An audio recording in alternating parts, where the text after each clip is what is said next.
As usual, you do your dramatic flair. As Of usual, as usual. Good evening, It's been Ashok. 11 months and I just love the music. There you go. Okay, you put the bar very high, because next year we probably have to now make sure that we get you going for at least 11 months, right? Oh, The music that we fantastic. So do. that means we are having two pieces of good news today. One is the show will carry on in 2024. Fantastic. And number two, you're going to bring in a better music than this. All right, I can dance. I can dance. Okay, there And you go. welcome everyone to Leadership in Flow Asia. Is a month of November where we're talking about mindful leadership. So for all who have logged in today we're going to be talking about navigating culture change. And we have got a very interesting speaker. Before we bring him on, what is this show about, Shamini? What is this show about? It's many things, actually. Exactly. It's precisely around more specifically around three things.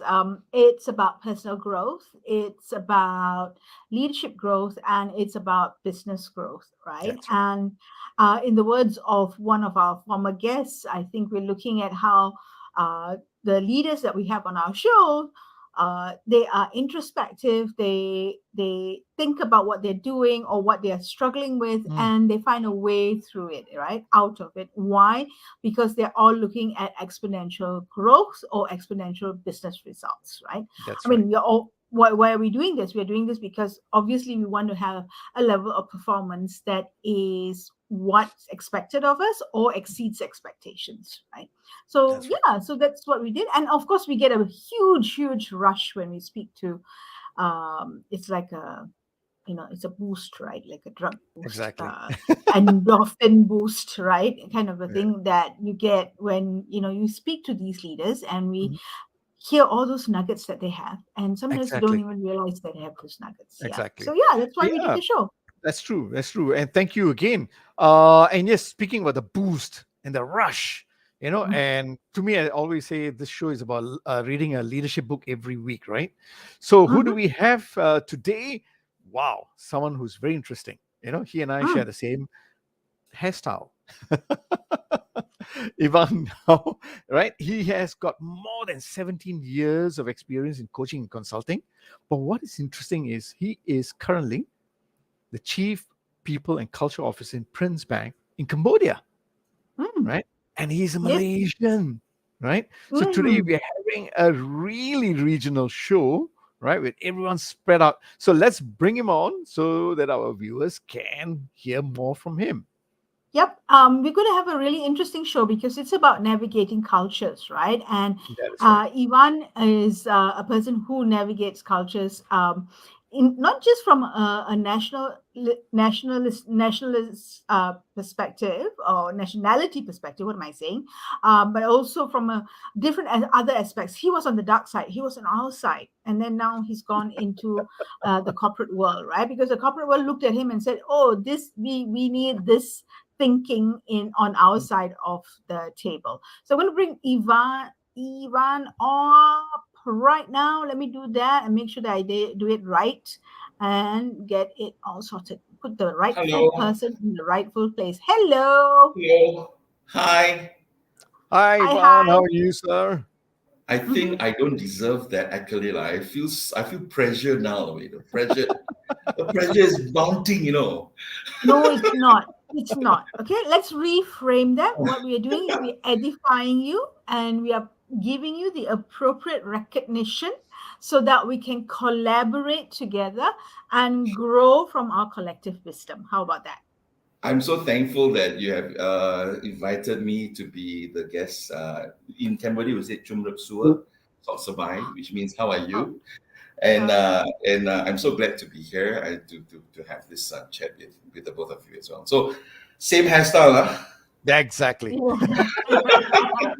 Yeah, Bald I'm but going sexy, to isn't it? yeah, yeah. Yes. I'm going to have my hands full today to just make you to rein in. Yeah. Sure, no worries, no worries. Okay. The, Okay, the, I'm, the I'm feeling is feeling is mutual. We thank you for giving us your time as well to share with us your experience around culture and navigating culture. There's so many aspects of culture that we can talk about, right? So I'm going to hand over to Ashok while I take care of the back end for him to get the ball rolling and let us move on our Sure. conversation. okay. Yeah. So, Ivan, what Sham just demonstrated to everyone here is what we call in Asia digital Tai Chi. Oh, digital She Tai Chi, just I pass it over to you, right? pass over to me. Very good. That's why she started first and said, okay, now I'm going to pass Exactly. it over to Ashok. Don't Okay. worry, man. All right. No worries, no worries. Thank you for being Okay. there. Thank you for So, saying yes. Right. So I'm going to jump in now. Every time when we talk about culture, Yeah. inevitably, right? Everyone will quote Peter Drucker. Yeah. Culture eats strategy for Yeah. breakfast. Yeah. Everyone just throws it out there, Yeah.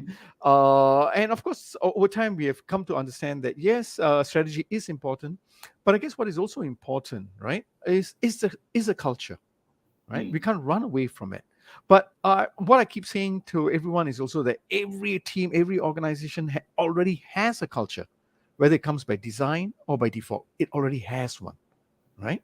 Mm. So if you're trying to drive a new culture, like what you're the main man in this, you're so experienced in this. My question to you is this: what are some mistakes organizations make when driving culture? Okay, I think you really bring it straight to the to the gutter, right? Giving me right, not even a chance for me to even breathe and say why. Okay, the biggest mistake for any organization can take when you try to drive culture, really, I think is to not allow people to be themselves.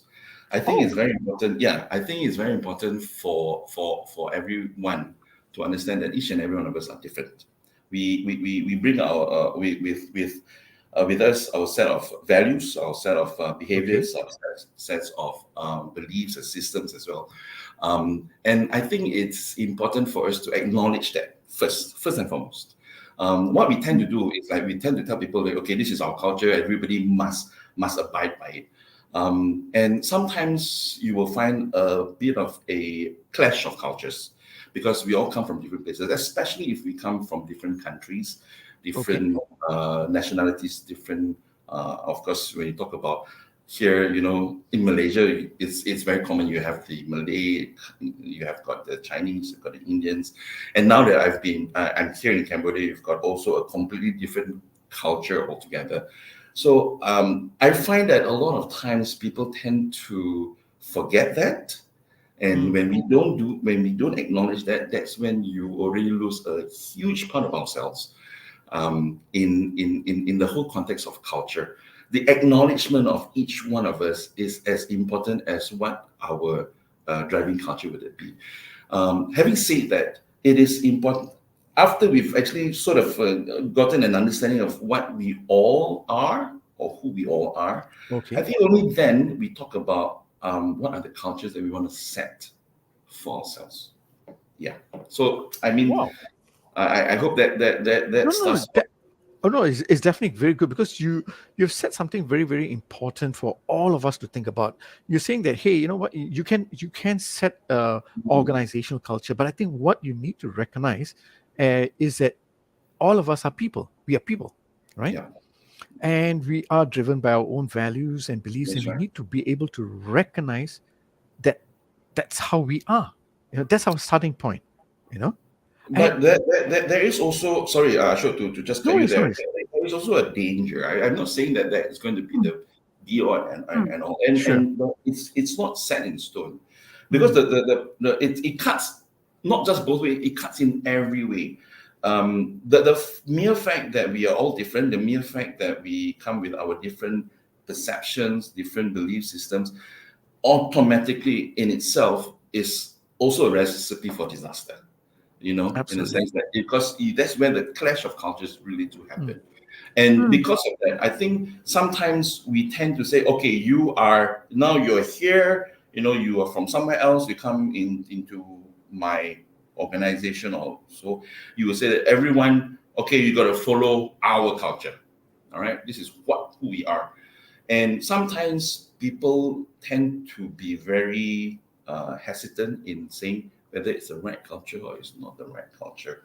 Because I think we've got to acknowledge first that even though this is the culture of particular organization, you've got two types. One is, if the culture is strong enough, whether it's strong enough for anyone who's coming in to be absorbed into this current culture, or if someone is strong enough to be able to actually change any corporate culture that you actually want. So actually, it's going to be a tussle, and sometimes you win some, you lose some. But the challenge for us, whenever we want to deliberate about culture change, is how do we then actually navigate this. That's why it's called navigating culture change.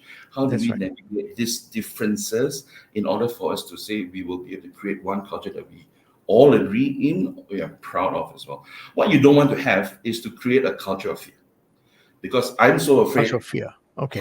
And that's the biggest blocker to any form of culture change. The fact that when there is a culture of fear in not wanting to do anything, not wanting to say anything, because I'm just scared that if I say something, it's going to offend this particular person, that's when nothing happens, and eventually that becomes your culture. And anything that you do can actually affect positively or negatively to a certain culture. So actually, it's very dynamic. It's too dynamic to a point where I think it's not as simplistic as saying, oh, how do we actually create culture change? That's why I believe in the word navigating. You need to navigate around all these challenges and problems that could happen, just because we want to actually create some form of culture that we want, that we all Okay. agree on. Mm.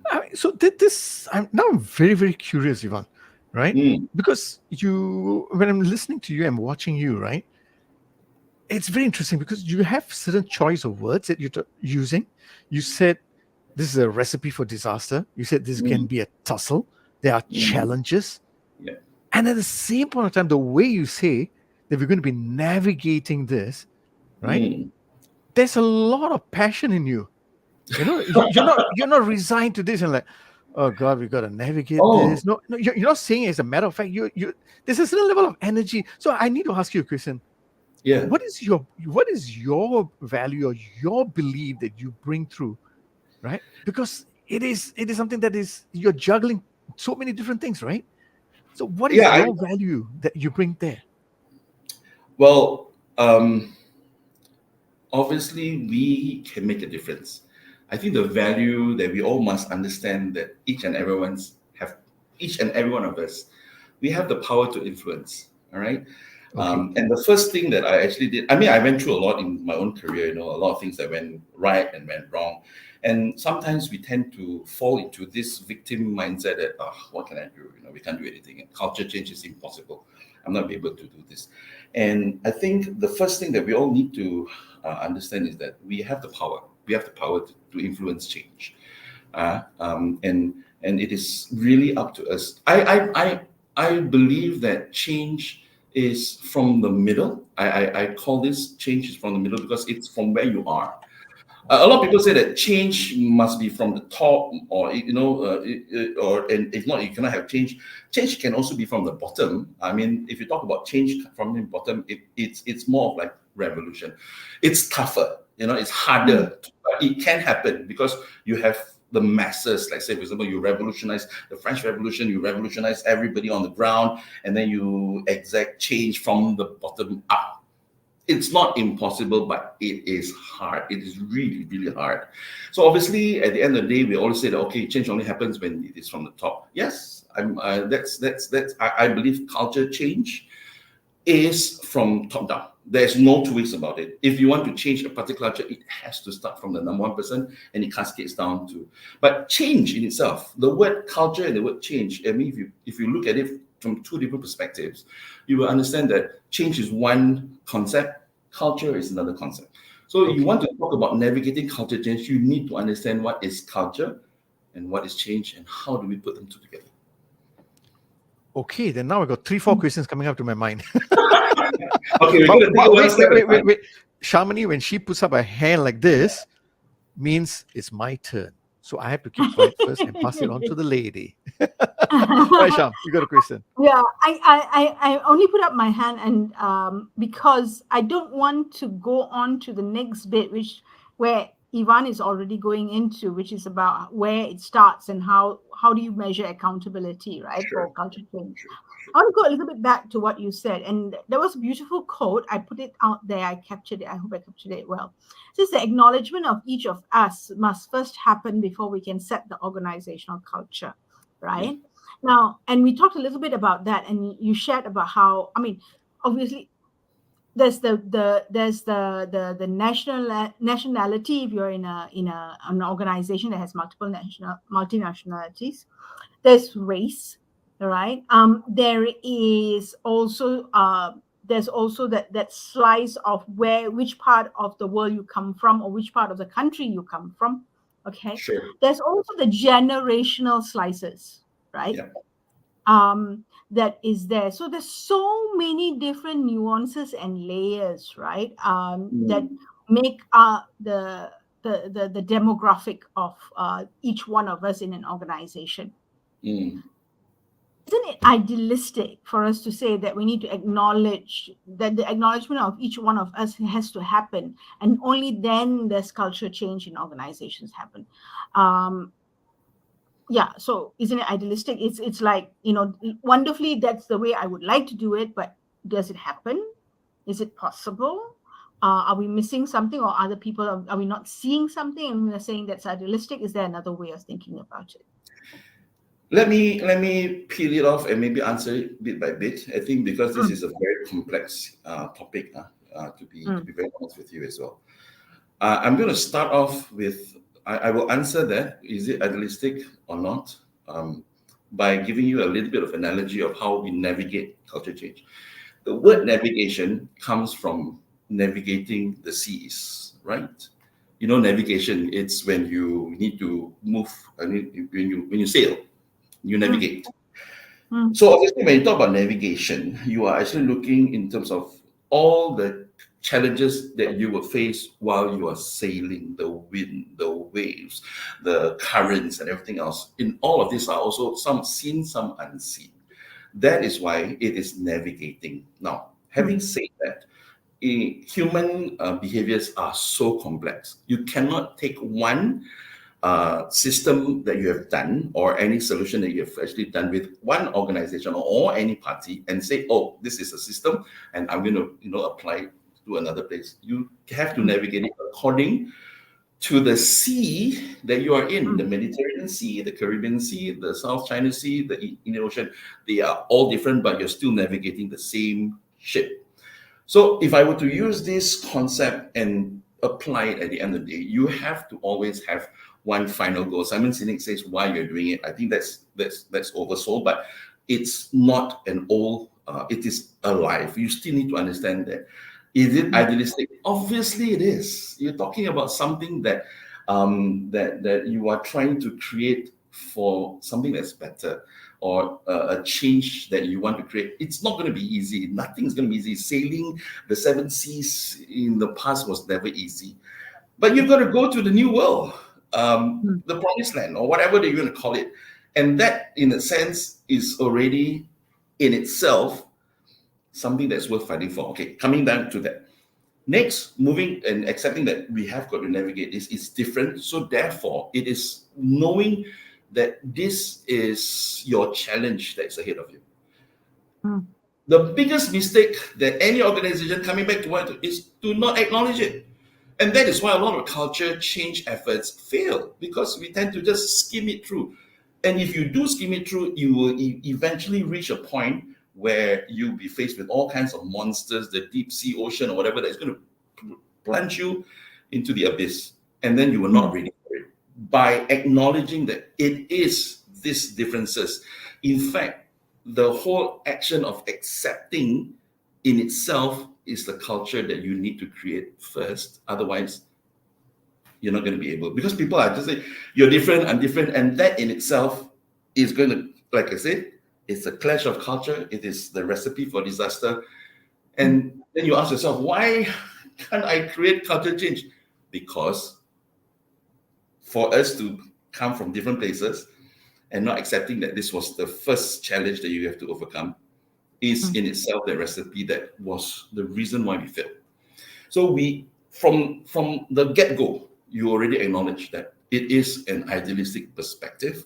We need to know that this is going to be a big challenge. So how do we learn to accept one another? Like in a case in Malaysia, how do we accept one another?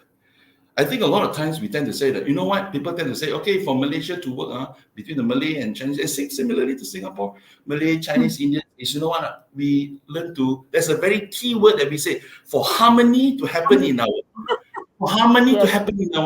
community, for our country, we need to sikap bertoleransi. We need to tolerate one another, And I find that that is the biggest recipe for disaster. I think the challenge is not tolerance. The real solution is when we learn to accept who we are. Because when you tolerate one another, you are saying that something that I'm not happy about, I'm just keeping it inside, and eventually one day it's just going to blow.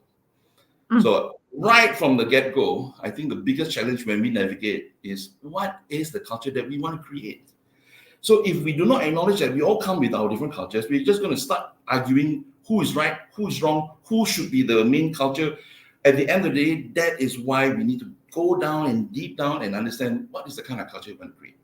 Then, only then, we talk about how we create change. Because if you divide the word change in itself doesn't mean that it's going to wait for somebody at the top. I believe change happens with every one of us. So change, I believe, comes from the middle. It's from the heart. Because everybody can accept change. But for culture change to really happen, you need to have it from the top. That's what I meant. Otherwise, people will be asking, isn't it the same? No, it's not the same. Change, everyone can create change. But culture change, it has to start from the top. Wow. I'm just like, wow. I love it. I love it. So what I'm hearing is this, because I was going to ask you the question about what do you mean by change comes from the middle, and you already answered it. So what I'm hearing is, number one, we need to understand that all of us have the power to influence, and that change comes from us in the middle, our heart, right? And yes, you have acknowledged that if you're looking at an organizational culture change, yes, the drivers and support comes from the top, right? That's for the culture. But for the change itself at any levels, it comes from the middle, right? And it comes from the heart. And I like the fact that, sorry. And I'm actually resonating the start from why that Simon Sinek keeps saying. It starts from why. Why does he say this? At the end of the day, he's actually challenging each and every one of us. And I find that as someone who has been doing sort of, I wouldn't want to say that I've been doing this for many, many years, but the experience I've had in the past, failures and successes, failures more, is the fact that every time when we try to create certain sum of change, you find that people always complain, my boss do this first. Actually, we're asking yourself, what are you doing? But at the end, why I'm doing it, it really is going down to the heart now. You do. So it is where the leaders now, how well do they actually translate this and cascade this message down to get them to actually understand and also believe in that particular reason as to why I need to abide or change. I think that's crucial. So what I'm hearing is it's a communication from the leaders at top down, right? Is extremely important. right? Yeah. And I like what you said earlier. So we need to move away from being tolerant, right, to Mm. move into acceptance, and that is an extremely important part of change, isn't it? Right? Yes. Because to and I think I like the fact that you mentioned that should be the very first thing that we need to do, right? Yeah. What are the other two important things that we need to do, if there Okay. is? Well, the other another two lah. All right, another two. If Actually, there there's is, a if lot there is. to do. I think there's a lot of things to do. I think we talk about when we talk about culture. I think when we look into it's the meaning of culture really is a set of behaviors Okay. that is agreed by by a group of people, set of behaviors. A simple analogy, a very, very simplistic analogy, don't shoot me over this. I mean, if you compare what is habit, habit is something that I do habitually, that I can call it is my habit. There, for example, I wake up and then I brush my teeth. All right. So automatically you wake up, you brush your teeth, and then you have your breakfast. So habitually, I practice that, I do that, and it becomes my habit. And a very simplistic view of what culture is that a group of people, a community of the same people does the same set of behaviors. We all brush our teeth and then have our breakfast, as compared to a person from maybe another country, another culture, Western, where they find it very weird that we brush our teeth and then only have breakfast. They would say, "Why would I want to have breakfast after having that?" It's like a taste of menthol in my mouth. I would rather eat first and then wash my breath. So eventually, yeah, again, you can say, I don't like it. It's not how I Sure. practice it, so it's wrong. See, this clash of culture in itself is the reason for why people have wars, over Mhm. something as simple as that. Because your practice is different from my practice. Okay. Now, because that happens, I think we look into what is the shared value that we want to have. So basically, the next thing that we really need to do is what are the agreed set behaviors that we all agree that we're going to do. So for an organization, obviously, the biggest challenges most of the time is how we make decisions, how we Mm. actually talk about timelines. Okay, for example, some organizations, the culture is that you can come late, no worry, one don't have to worry. Some cultures, you cannot, you have to do this on the dot, Yep. and it's a matter of who agrees, and we all agree this is the set culture. So a lot of times, if you do not set that from the beginning, also after accepting that we're all different, then you say, yeah, we're all different. We have these differences, but now we all agree we're going to do this. We are all going to wake up and brush our teeth and then have breakfast. So I think that's what we need to establish. Mm. Right. So what I'm hearing is, yes, the most important one is accept. Then the other one is really have a very deep discussion about what are the shared behaviors, right? And one Mm, thing you alluded to was decision making, and that's extremely important in organizations, isn't it? Because yeah, more often than not, there's a lot of discussions, but then again, who's accountable? Who's going to be responsible? When are we yeah. going to wait on the timelines? Which then, my follow-up question is then, how do you map out what is accountable for culture change in an organization or function? So moving forward from just acceptance, because I think acceptance in itself is convoluted. There's a lot of things that you need to actually navigate around it first. Mm. Mm. Then after you've actually gone through, in fact, during that discussion where we are trying to establish set behaviors, those things that you thought that you would accept becomes a challenge. And this is very, very similar to the whole concept of forming, storming, norming, and performing. Mm, Because when you come to that point where you really discuss, this is the storming part. And this is where a lot of times you can have huge heated discussions over something as simple as I brush first or you eat first. And this kind of behaviors is why you need to go back to the whole concept is learning to accept one another. I say that the acceptance in itself, it should already be a culture within the organization. Because if you don't do that, then you are also going to be challenging and refusing to accept this person is like that. Say, for example, in Malaysia and in you have the Malays who prays 5 times a day, and you Mm. have different cultures practicing different things, and we can argue over the differences. But I think it's more important for us to first understand that this is who they are and how. And that is one of the reasons why I have this thing up here behind, if you can see. One of the key things that we need to also establish is that because each one of us are different, the way you talk, the way you actually receive information, the way you actually do things, how you react, all of that is just going to grade each other. The more opposing we are in our characters and our behaviors, the more we will grade each other. And I will draw the same similarity to this concept of how we learn to accept the different cultures that we have before we actually establish our set values. Of course, the third part in terms of accountability is the integrity. This is core. This is very core, because at the end of the day, if you say, "Oh, right, I compromise, I don't really mind so much," but actually you don't.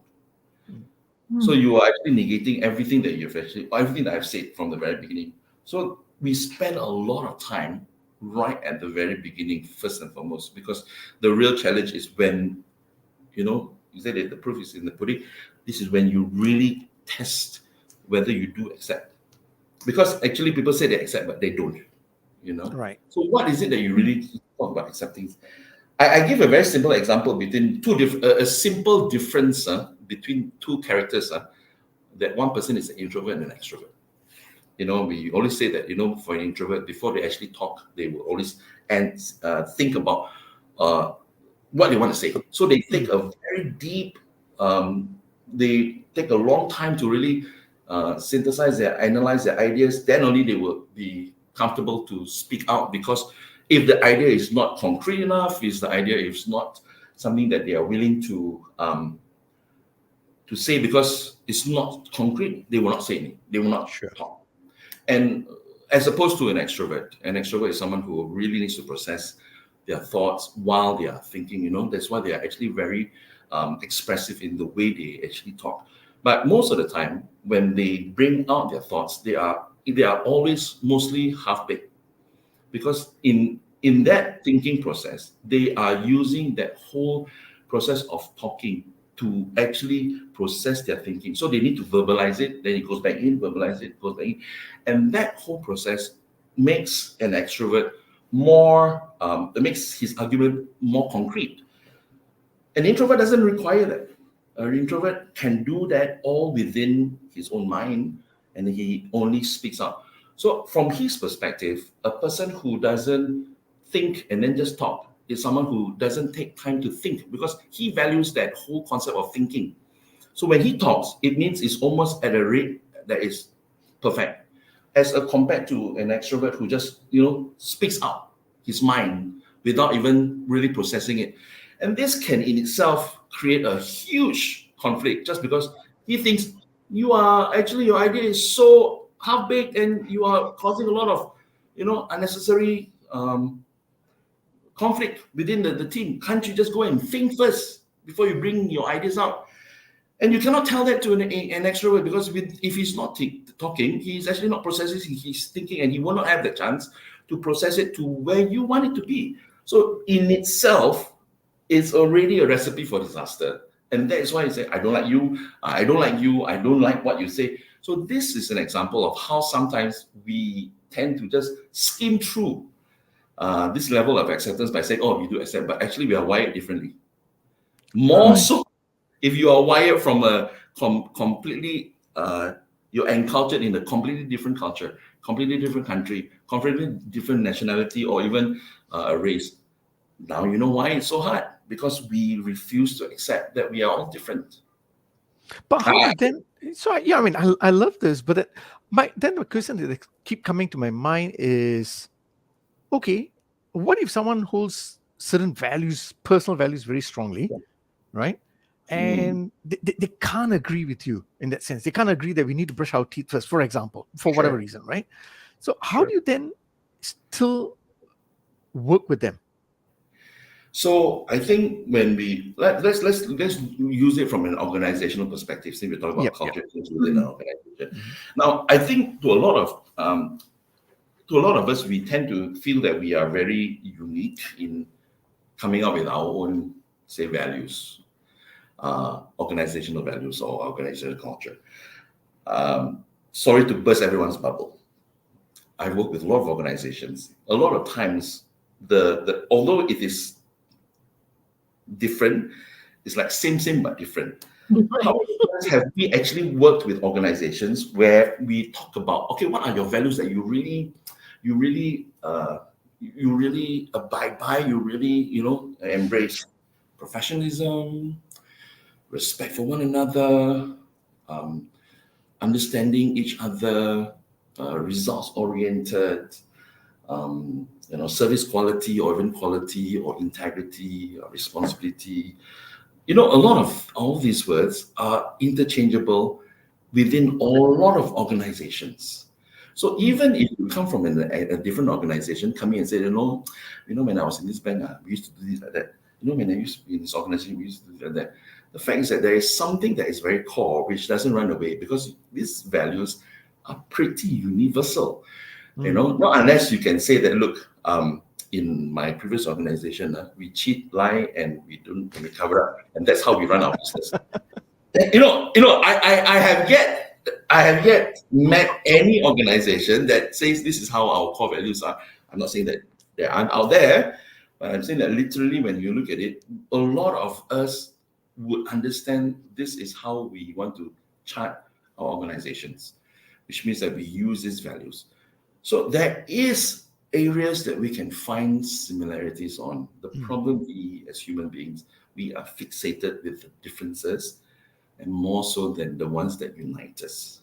You will find that even if you find one or two values that unite us, I think that is enough for us to say, look, something that we can work on here. Let's work on this core values. And trust me, the more we actually really go and understand it, you will find that a lot of these values will overlap. Similar values will overlap because we all have kids, we all have our families, we teach the same values to our kids. Don't cheat, don't lie, don't steal, be good. How can you not be different from someone else? It's the same thing. But just the way we approach things are different. Some of us approach, when we talk, we are more lion-like, we are more dominant, we are more assertive. That's all, and it's just a wiring. But fundamentally, the core is the same.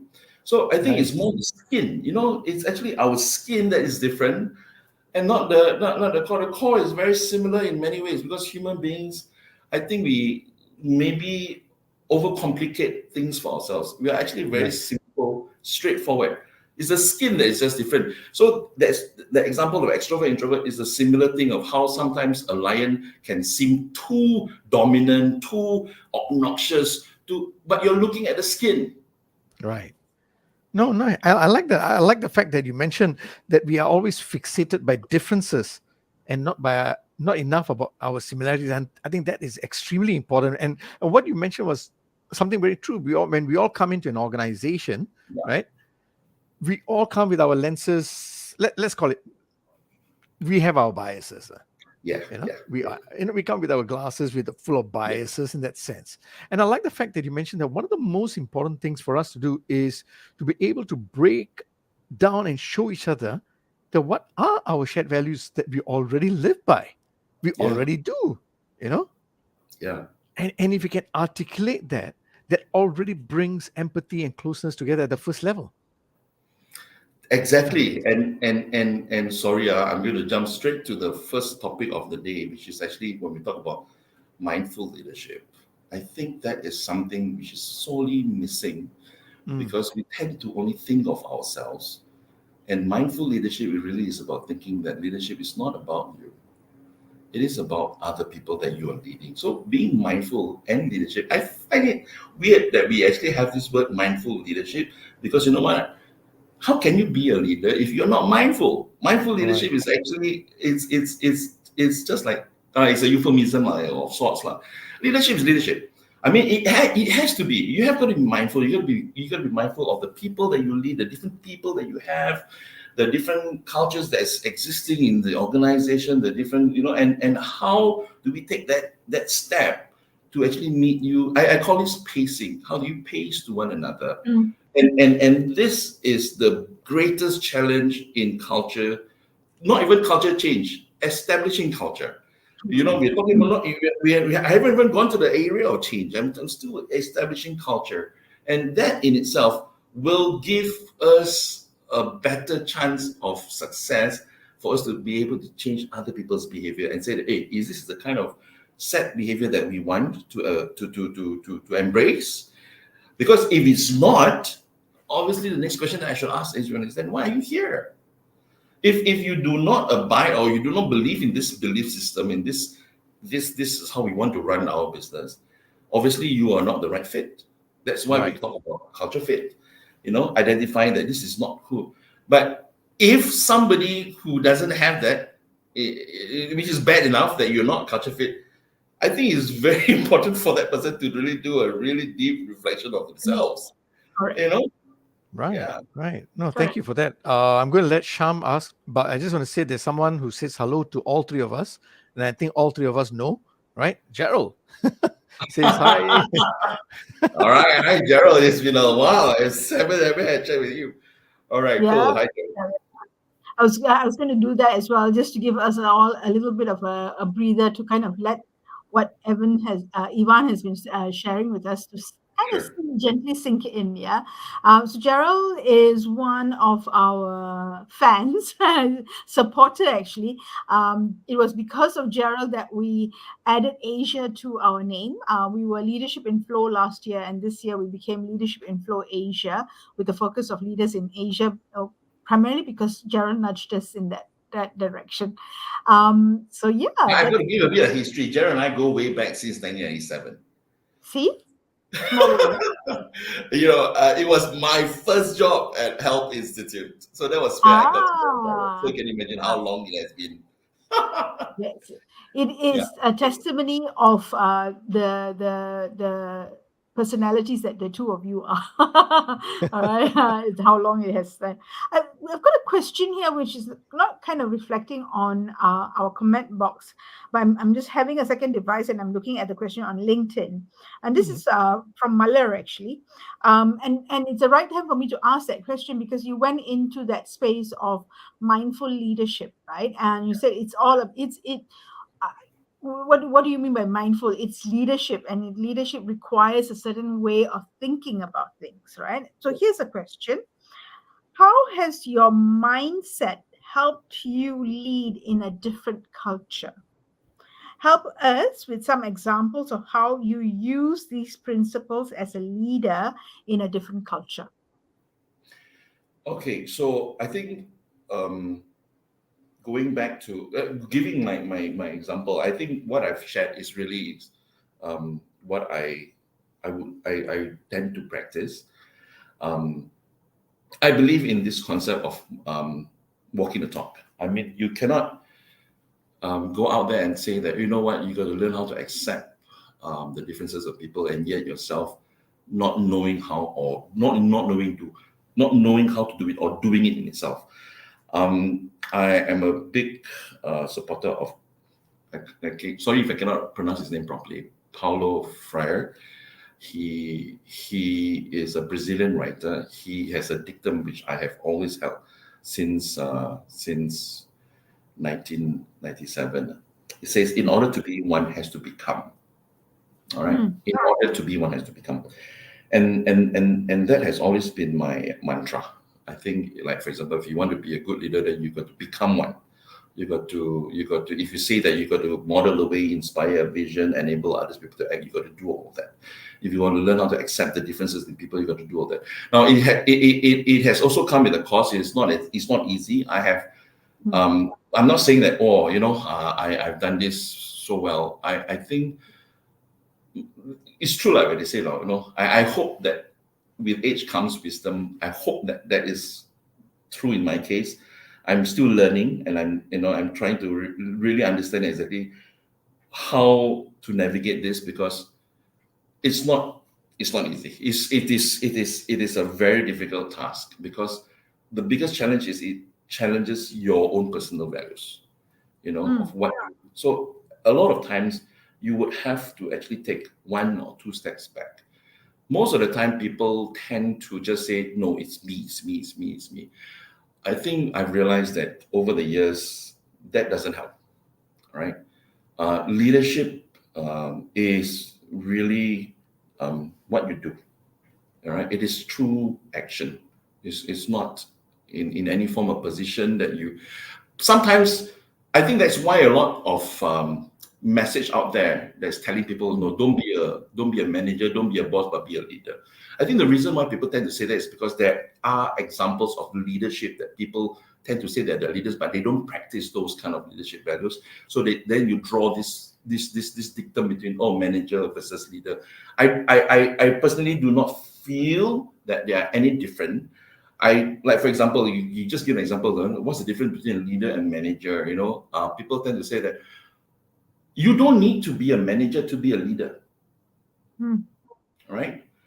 That means as if you're a leader, you can be a leader anywhere. But if you're a manager, how can you not be a leader? That is, in the sense that's why it's not a manager versus leader kind of thing. It's not you're a manager of this, you're a leader of this. I don't believe in that at all. I repeat, you don't need to be a manager to be a leader. That means you can be a leader. That's why I say you can change from the center, from the middle. You can change, you can make influence anywhere you are, as long as you understand the whole concept of leadership. Mindful leadership in every sense, knowing how to engage and understand the different people that's around you. But I cannot accept that if you are a manager, that you do not pick up leadership values.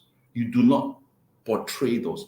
So my dictum would be, if you're a manager, you have to be a leader. There's no two ways about it. No, and knowing that, it is challenging, because then you will have to do more things. You have got to, when you say things, you've got to actually be very careful that you don't just say, you got to also do it. Now, the greatest leadership lesson that I have learned is not from any of these leadership books that you get from Drucker to Simon Sinek to John C. Maxwell to Cousins and Boston, to a lot of leadership books. But my greatest leadership lesson came from this little boy called Evan Ngow. Evan Ngow is my son.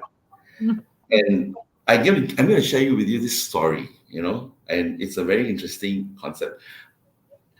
So Jaden, when he was growing up, 4 or 5 years old, you know how it is now. We try to discipline our kids, right? So at that point of time, whenever he loses his Lego or his toy or whatever, I would go, congratulations and celebration. Every time, So every time he loses something, I go, congratulations, because I'm not going to buy it again. You got to learn that you have to take care of your stuff by yourself and not lose them. So every time I do that, okay, fine. So like years pass, not years, but it was like 6 years old, maybe about a year and a half. I completely forgot all about that.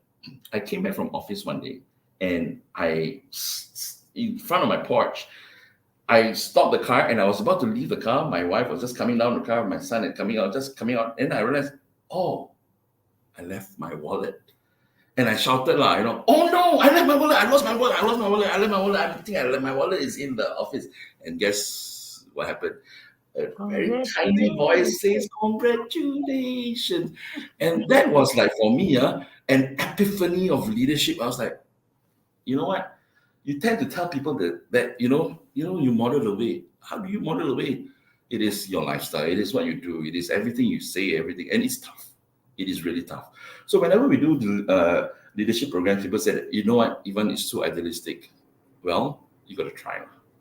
Otherwise, we are just going to pretend it is leadership, but actually it's not. And then eventually when it fails, then we say, why not?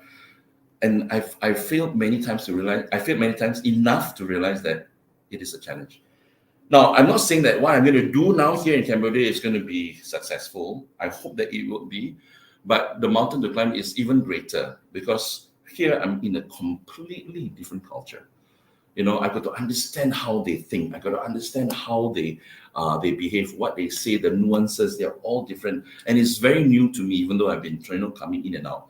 But the challenges are the same. Again, I've got to navigate. I know this a certain minefield, especially when in terms of engagement. You cannot create engagement, but an environment of engagement. So if you really want to actually be mindful of the people that is around you, you got to understand that first, everyone is engaged at their level, not your level. So if you want to learn how to engage people, then you got to know who and what and how they are engaged. But you can create an environment of engagement. So the challenge that I'm preparing right now is that, do I prepare? Am I seen to be fair? Am I seen to be open? Can I, when people make decisions, how do I help them make decisions? What do I do? Do I come in? Do I show them that I am also with them? All of that we know and know that it's important. We say it, but really the challenge is, do you actually do it? And that in itself is going to be tough, because it takes a lot of time, takes a lot of energy. It sometimes takes a toll on each one of us, especially mental health. How do you actually deal with the fact that someone who is totally against you, how do you deal with it? I think the first thing in many things, the greatest lesson also is that we take a step back. Sometimes I'm a very dominant person. I'm a driver. I tend to lead from the front. I say, let's go, and I really push everybody. But I've realized over the years that you can't do that with everybody else. Some people just cannot. They can follow you for a while, but they get tired, they get burnt out, and at the same time you cannot just say, why can't you do it? I can do it. Why can't you? No, because you just can't. I think that's the biggest thing. Why I can do it, so can you? Not really. I think we be very careful with that. You cannot say I can do it, so can you? Not really. I've realized that sometimes they can't. But if I do it in a different manner, which I might not be familiar or comfortable with, sometimes they get completely engaged, and I cannot understand why they are engaged, because I'm not them. But I realized that, I think, again, maybe through the years, that you realize that this thing particularly engages them in that kind of way, that kind of person. So I think that's where a lot of mindfulness is important in that area.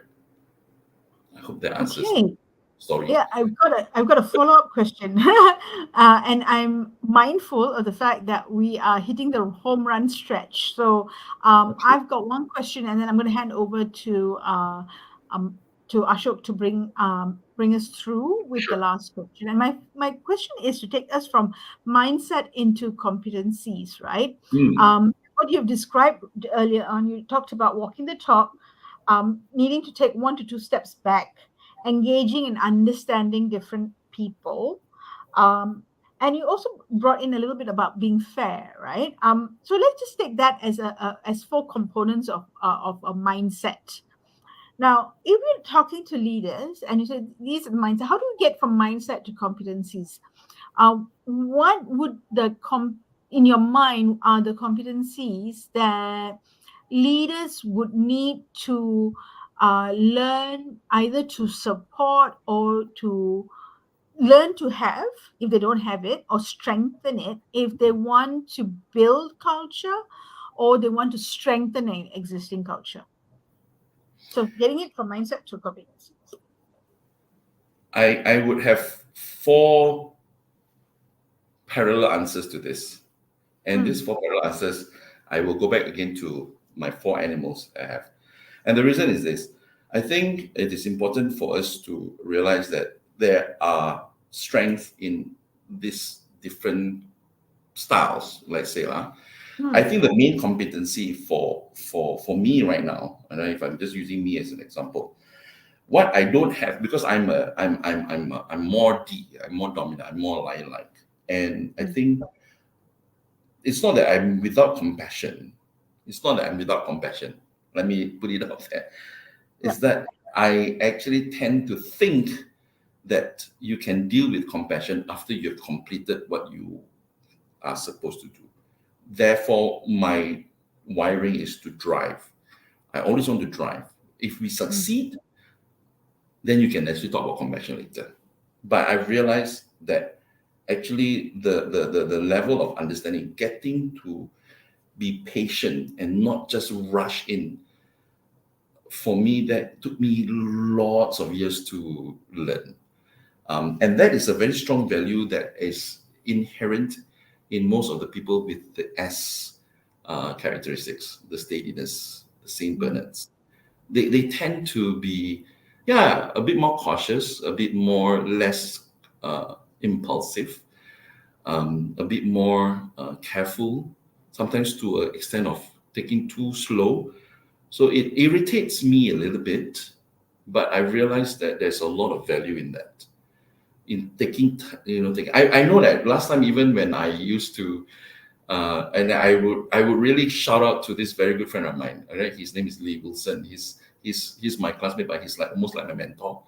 He's a very good friend, and I really cannot understand. I asked him, I said, "How can you? We used to work together. So how do you actually accept the fact that these people are slow and they are not producing the work?" And it's like, I really respect the fact that you can actually take your time and really guide them through.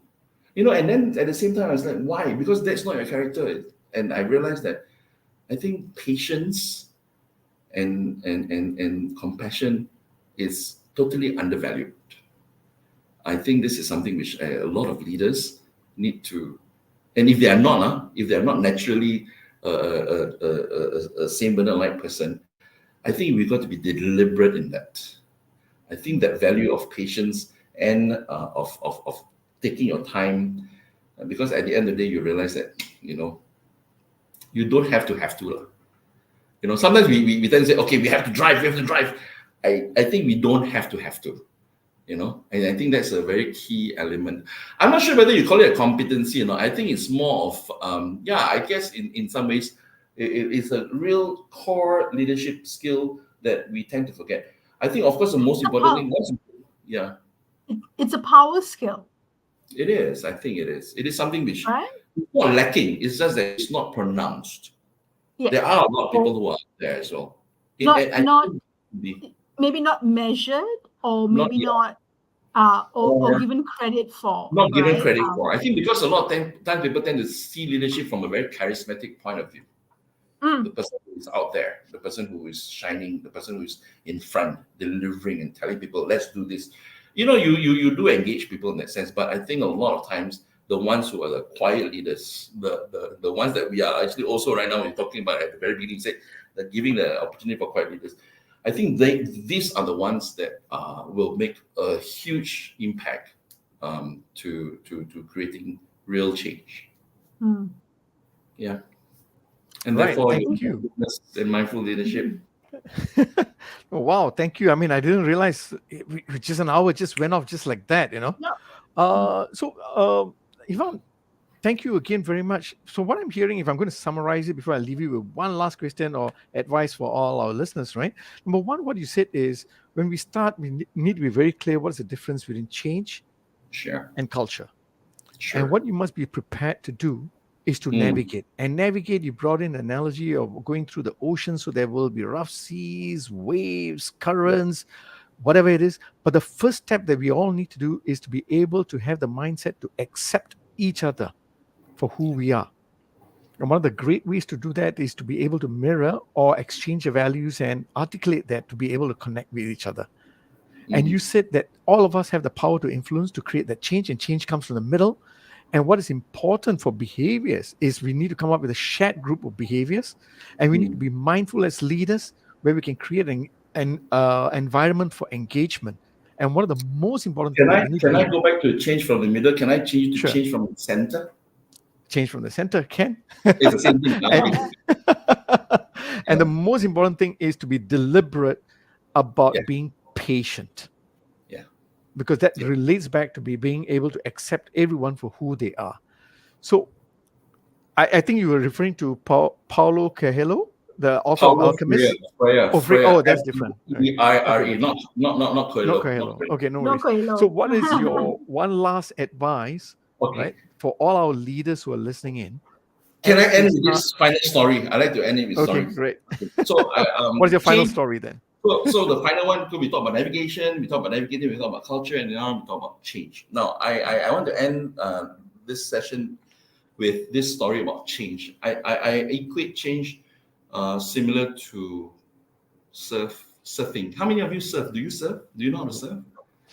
I don't look like someone who can surf, but I have actually I learned surfing. I'm not very good You're at not it, talking but about computer surfing, right? no. It's really surfing. So I was in Bali, like, surfing. And I can surf, okay? No. I mean, used to. Okay, so the whole concept of change, it's similar to surfing. Before we talk about waves of change. How do you ride the waves of change? How do you know when the change is coming? I think it's important for us to understand exactly when because change doesn't just come, and sometimes change doesn't just come, but sometimes change just come. And sometimes when it comes, it just passes you, and then you do not know why and how it happens. But I think in surfing, you will realize that actually there are a few stages. Few stages. I think the first stage is when you can see the surfers actually they're on the board, but they're actually feeling the wave. All right, they're actually on the board, not because they're just sitting down and just waiting for for a good time. They are actually feeling the wave, and the wave you can actually literally feel the wave building up. Now, when you feel the wave building up, that's when you literally jump onto the board and start paddling before the wave comes in. And then once the waves comes with your paddling, and you have to paddle hard just to make sure that you get some momentum, so that the momentum where you're paddling and the wave coming at and that it hits you at the right time where you actually jump, and then you start riding the wave. And that's when you actually surf the wave. Now, change is very similar. I think sometimes we tend to see change coming and not really understanding it because we are not reading the signs. You do not feel that it's coming. But actually, there's a lot of signs that will tell you that you are already at that level. And when you can feel it, you got to really go in and start swimming. Sometimes we're looking at, hey, there is no wave, and why are you swimming? Yeah, actually, you are actually swimming and you are in it before the wave actually comes. So you got to really get hard and make sure that you are on the right path and making sure that you're on the right momentum, so that when the real wave comes in, you can start jumping onto the board, and that's when the wave pushes you and you start riding the wave. So I like to end it with that, because actually a lot of times we tend to think that change happens all the time, and we are always sometimes missing the wave. We are also not knowing what to do, is because we tend to just let this change just happen. Learning to read our signs in our organization, learning to understand how in each and every one is as important in any change effort that you're going to do. You cannot, if it's not the right time to do any change, don't. And you're going to know when to step onto the board. Otherwise, you will just fall off, because there's not enough momentum from everybody else. That's another story for another session. No, thank you very much, Ivan. Thank you for ending out with I that. really enjoy myself talking to you as well. No, thank you Good, for ending great. out with that beautiful story about being mindful about the waves and getting on to the board at the right time to navigate the culture change. Thank you very much, Exactly. Ivan, for your time. And thank you all for logging in and spending the last hour with us and listening to this wonderful, wise man, right? Who shared with us a beautiful Thank you, nuggets. guys. There's a lot of nuggets. Thank you very much, Ivan. Thanks, Ashok. Thanks, All right, Sham. thank It's you. been a pleasure. Thank Yeah, you. thank you. Come to Thank you, Cambodia. Come to Phnom Penh now. Ivan. Yes. We will. For at some point next year, we may, and we will not may. We will. Thank you also from myself for saying yes and joining us today with all your nuggets on how to think about culture, how to think about acceptance, and how to think about tolerance and harmony. All right, whether it is through harmony or artificial harmony. I think it's very much in terms of the ingredients that you put in. So thanks for sharing with us your wisdom and your time. For our viewers out there, thank you very much for joining us, and we'll see you next week, same time, not the same place, another link, but we will see you. Bye bye, everyone. Bye bye. Bye. Thank you. Okay.